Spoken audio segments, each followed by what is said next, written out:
the measles outbreak in Texas.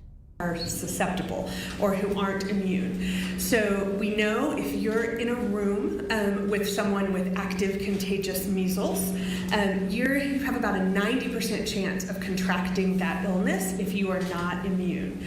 So a very contagious virus. It's an airborne spread, so spreads via particles in the air. Certainly, just to talk a little bit about what we've been doing at Covenant Children's in terms of taking care of the community during this time.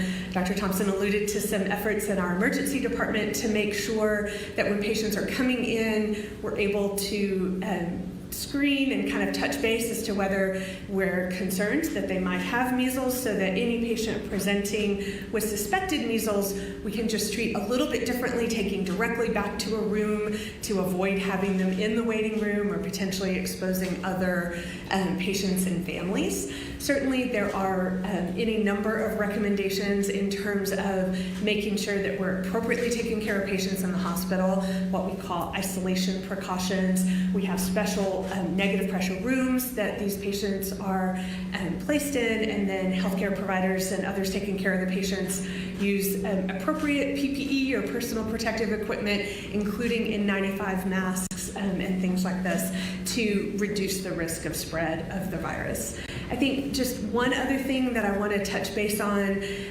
that is so important is, the best way to contain a measles outbreak is through vaccination. We're very lucky to have an extremely effective vaccine for measles. Having 2 doses of measles vaccine confers 97% lifetime immunity. So for those of us who are fully vaccinated against measles, the risk, a lot of people are worried about what's your risk in the community. Your risk is extremely, extremely low of having any issues at all with measles. The risk with measles is really for those who are not immune, who have not been vaccinated. And in that population, as I said, it spreads very, very quickly.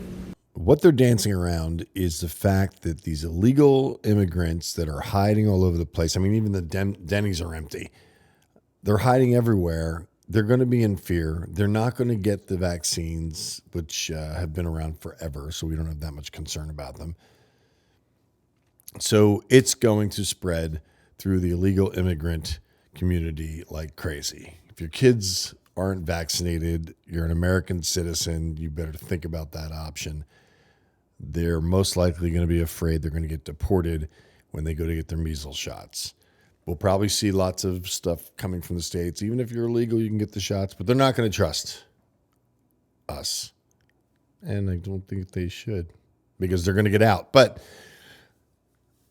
that's definitely a scenario that they're not touching, but I'm willing to touch. This is William Weeding from Mustang Medic reporting on the measles outbreak in Texas. If you want to support me doing this, I appreciate you watching the video to the end, and you can donate so I can financially continue at the website below, mustangmedicmedia.com. Thank you for watching.